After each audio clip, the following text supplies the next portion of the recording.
Halo Sobat Joker, kembali lagi bersama saya Jelas Joker yang akan mereview beberapa saham menarik versi Sobat Joker Trader.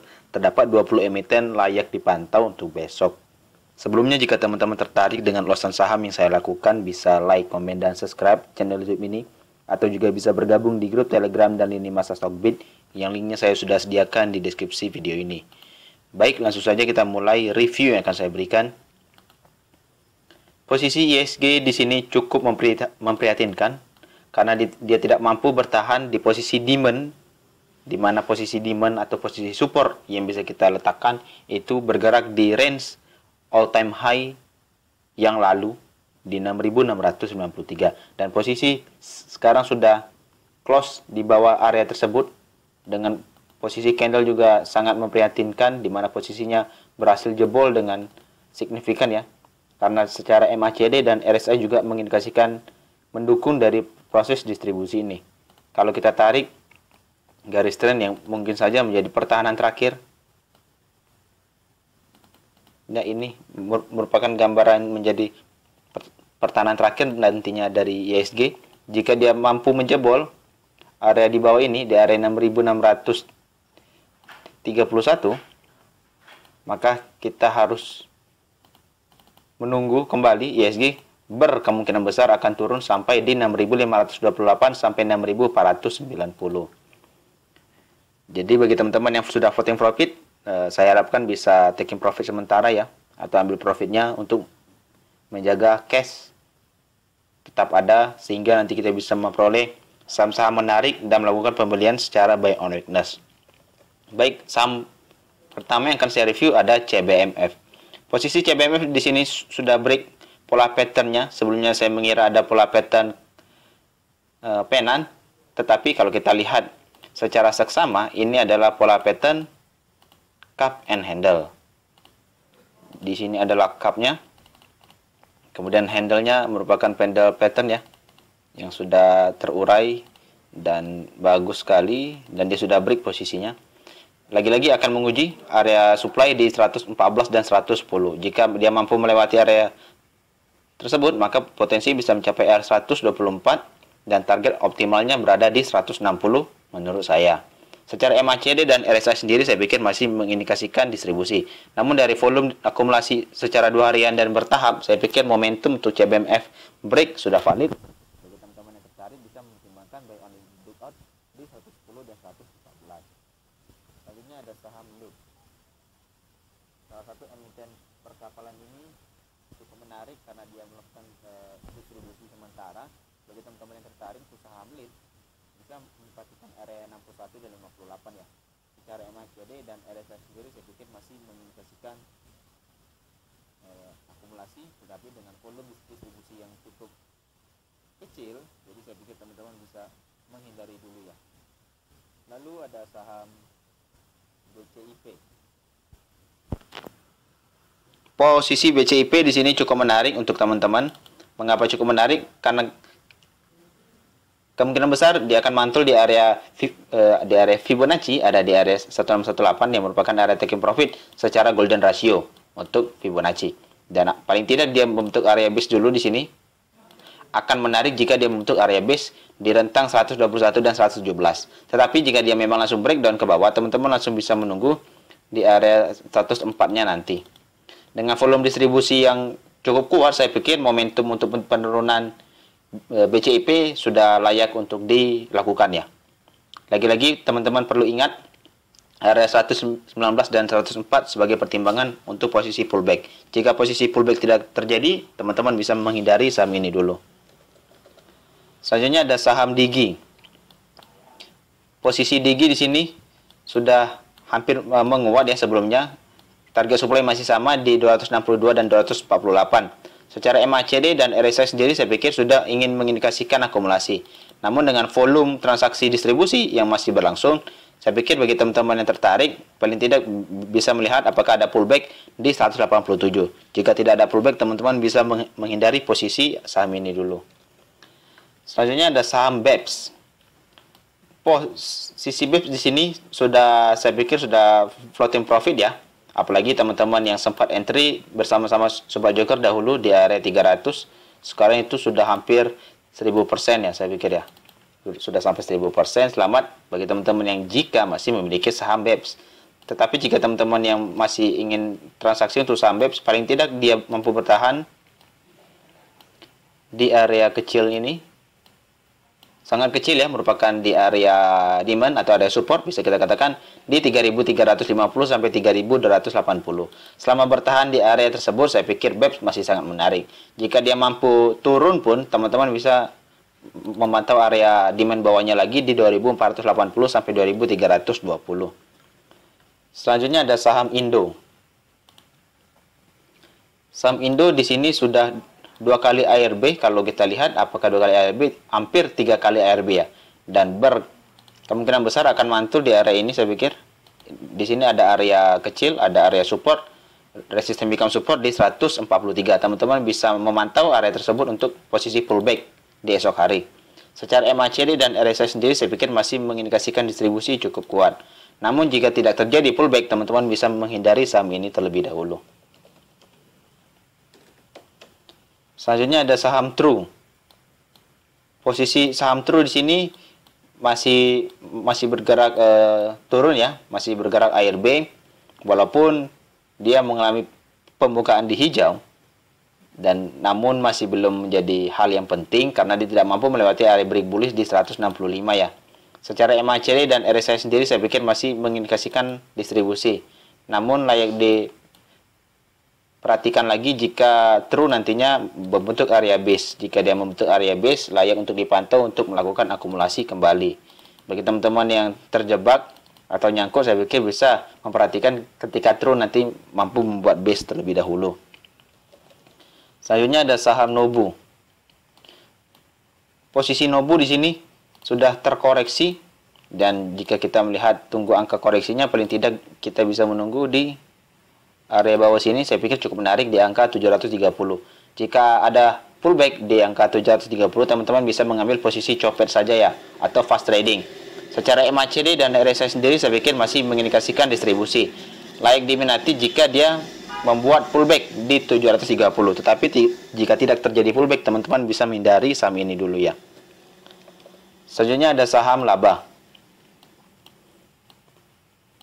Posisi Laba kali ini masih turun terus dan sekarang sudah berada di bawah harga IPO. Paling tidak jika teman-teman ingin trading di saham downtrend seperti ini, ingat dia harus membentuk area base dulu ya. Jika dia mampu membuat area base, baru diminati saya pikir. Jika tidak membentuk area base, saya pikir saham seperti ini yang lagi downtrend keras layak dihindari dulu. Selanjutnya ada saham PTDU. Posisi PTDU di sini sudah mampu melewati area supply-nya kemarin di 234 dan 212, tetapi tidak cukup bertahan dan sekarang sudah mengalami penurunan kembali. Posisi break bullish-nya masih cukup sama di 186 dan bisa saja kita jadikan sebagai area support. Jika terjadi pantulan, saya pikir mungkin saja akan menguji kembali area 234 dan 212. Jika area ini mampu ditembus, maka potensi resisten 302 bisa saja mungkin cepat dicapai. Secara MACD dan RSI sendiri saya pikir masih mengindikasikan akumulasi. Namun dengan volume transaksi yang masih kecil, layak diminati jika dia mampu membuat pullback di 186. Selanjutnya ada saham Adikarya Konstruksi. Posisinya sekarang masih bertahan di angka 1080 yang merupakan area support. Jika dia mampu bertahan di posisi tersebut, saya pikir masih sangat menarik. Dan dia akan menguji, kalau kita lihat secara Fibonacci, dia akan menguji area resisten lanjutan itu di 1190, kemudian di 1355. Layak dipantau jika dia mampu melewati area 1190. Tetapi jika tidak mampu melewati area tersebut, teman-teman bisa menunggu di area 1080 untuk lakukan buy on weakness. Selanjutnya ada saham kopi Arabica yang sering memberikan cuan cepat ya, yaitu ada Wapo. Posisi Wapo sebelumnya, bagi teman-teman yang sudah mengikuti kompetisi di grup Sobat Joker Trader, kita sudah ada buka ya kemarin di awal bulan, dan kemarin sudah sempat ambil di 28, dan ini merupakan trading plan untuk Sobat Joker yang mengikuti kompetisi Mirai. Kita sudah entry ketika Wapo mengalami koreksi di 15%. Karena sudah tercapai, maka kita hapus dulu, dan posisi sekarang dia kan ARB. di close 228. Jika teman-teman ingin entry di saham WAPO, paling tidak dia harus bergerak di bawah 210 dulu.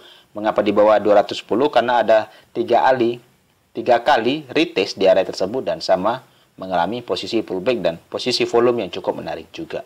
Jika teman-teman tertarik untuk saham WAPO, bisa memperhatikan area 208 besok. Secara MACD dan RSI sudah mengindikasikan distribusi.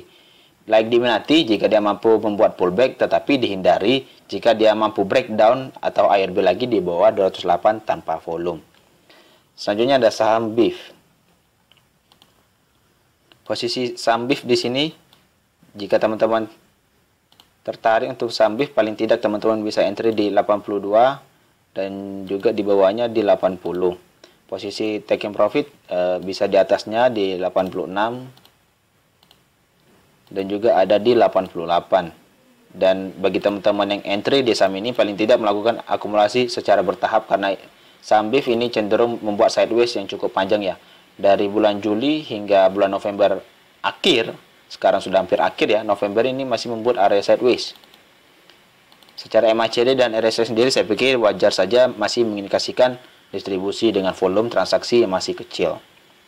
Selanjutnya ada saham Friend. Salah satu emiten swing yang sudah kita lakukan adalah Friend, dan posisinya saya sempat menghimbau teman-teman untuk taking profit sementara dulu di 118 karena memang target optimal kita di 150-an ya. Dan posisinya sekarang sudah breakdown dari posisi demand dan akan mungkin menguji kembali area demand-nya di 80 sampai 75. Secara MACD dan RSI wajar-wajar saja melakukan koreksi sehat dulu ya, karena sudah mengalami fungsi bullish divergence di sini. Dia udah naik kembali dengan cukup signifikan dan sekarang sudah koreksi. Jika teman-teman tertarik, paling tidak bisa menunggu di angka 80 dan 75 ya untuk saham Friend. Selanjutnya ada saham Mari. Posisi Mari di sini masih cukup bertahan. Kalau kita lihat di sini ada area supportnya, ada area 422 dan ada area pantulan di sini di 398. Nah, teman-teman bisa memperhatikan dua area ini saja untuk entry. Dan teman-teman bisa taking profit di atasnya di 450 dan juga di 462. Tetapi jika dia breakdown ke bawah di bawah 398, ini merupakan pola inverted cup and handle. Ini cukup berbahaya. Mengapa cukup berbahaya? Karena berpotensi kelanjutan distribusinya akan dilangsungkan dan bisa saja turun mencapai area base di bawahnya ini di 304 dan 290. Secara MACD dan RSI sendiri saya pikir masih mengindikasikan distribusi. Namun sudah hampir melakukan golden cross lagi, mungkin saja akan menguji kembali area batas support di 398 kuat atau tidak. Selanjutnya ada saham Verna. Verna merupakan saham edisi yang sudah saya share kepada teman-teman. Kemarin itu kita melakukan trading plan, entry-nya di 180 dan juga di 176, dan kemarin itu diberikan kesempatan cukup menarik ya. Dan kemarin sempat arah namun dibanting lagi, dan posisinya sekarang sedang mengalami kenaikan dan membentuk higher high dengan volume transaksi yang masih cukup kecil dibandingkan volume kemarin. Selama dia tidak membentuk lower low baru, saya pikir cukup menarik untuk saham Verna. Jika dia tidak bergerak di bawah 204 besok atau besok close di bawah 204, saya pikir saham Verna sudah tidak layak diminati lagi ya, dan teman-teman bisa mengambil posisi untuk taking profit. Secara MACD dan RSI wajar-wajar saja masih mengindikasikan akumulasi dengan volume transaksi yang cukup besar di 2 harian. Selanjutnya ada saham HKMU. Posisi HKMU di sini sudah 2 kali ARB. Jika teman-teman tertarik untuk saham HKMU, paling tidak teman-teman bisa menunggu kembali di area 55 dan 52. Atau jika teman-teman memang tertarik untuk saham HKMU, paling tidak mampu bergerak di angka 58 ya. Dan jika teman-teman entry di 58, cut loss-nya di 55, atau teman-teman entry di 55, teman-teman bisa cut loss di 52. Ini merupakan salah satu teknik entry atau trading di saham gocapan. Secara MACD dan RSI sendiri saya pikir masih mengindikasikan akumulasi. Tetapi dengan volume kecil dan tidak ada volume lagi karena tidak ada transaksi yang terjadi di saham HKMU, saya pikir akan ARB lagi di besok Dan teman-teman bisa melihat volume yang ada untuk besok apakah ada transaksi yang terjadi di saham HKMU. Selanjutnya ada saham AMRT. Posisi AMRT di sini masih bergerak cenderung sideways ya. Jika teman-teman memang tertarik untuk AMRT, paling tidak teman-teman bisa menunggu di area 1215 dan juga pada range 1175. Teman-teman bisa mengambil posisi cut loss jika dia mampu bergerak di bawah 1115. Untuk area taking profit ada di 1250 dan juga ada di 1290 ya. Secara MACD dan RSI sendiri saya pikir masih mengindikasikan akumulasi dengan volume yang terjadi di minggu kemarin, dengan volume transaksi distribusi yang sudah terjadi. Teman-teman bisa memantau dulu di area 1215 sampai 1175 apakah ada perlawanan atau tidak. Jika tidak ada perlawanan, teman-teman bisa menghindari saham ini dulu karena kemungkinan akan ada terjadi distribusi. Selanjutnya ada saham bola. Posisi bola di sini kalau kita lihat tailnya sama ya, tailnya di posisi 665. Jika teman-teman tertarik untuk saham bola, paling tidak bisa entry di area ini untuk posisi terbaik ya, buy on weakness, dan teman-teman bisa ambil posisi taking profit di 710 dan juga di 725. Tetapi jika bola bergerak di bawah 550, teman-teman bisa menghindari dulu ya. Secara MACD dan RSI sendiri masih mengindikasikan awalan distribusi, dan saya pikir wajar-wajar saja jika teman-teman untuk fast trading bisa di 665 untuk mengambil posisi buy on weakness. Dan yang terakhir ada ATAP. Posisi fast trading teman-teman bisa memantau ATAP, dia pantul di angka 174 yang merupakan area low yang sama di tanggal 5 November, dan di sini ada demand gap. Nah, posisi demand gap ini bergerak di angka 156 dan juga di 163. Jika posisi ini mampu ditutup, saya pikir cukup bagus ya, karena potensi peningkatan hutang di saham ATAP juga sudah selesai secara posisi charting, dan hal ini terjadi juga kemarin di saham ILS. Sobat Joker Trader juga sudah saya himbau, ketika posisi demand gap ini tertutup atau hutang secara charting candle tertutup, maka akan lonjakan volume yang cukup signifikan, dan terjadi itu di 22 November di saham ILS, dan mungkin saja bisa saja mengulang kejadian hal yang sama di saham ATAP. Ingat teman-teman bisa entry bertahap saja di 172, 163 dan 156 dengan money management teman-teman pakai. Secara MACD dan RSI sendiri saya pikir wajar-wajar saja masih mengindikasikan distribusi dengan volume distribusi yang cukup kecil. Namun like diminati jika dia sudah menutup di area demand gap-nya ini ya. Apalagi saham ATAP ini sangat volatil dan cocok untuk fast trading dan scalper. Sekian dulu dengan ulasan saham yang saya lakukan. Jika teman-teman tertarik bisa like, komen, dan subscribe, atau juga bisa bergabung di grup Telegram dan di masa Stockbit yang linknya saya sudah sediakan di deskripsi video ini. Sekian dulu, semoga ulasan saham hari ini mampu memberikan pandangan yang bagus untuk cuan bersama Sobat Joker Trader. Saya ucapkan terima kasih.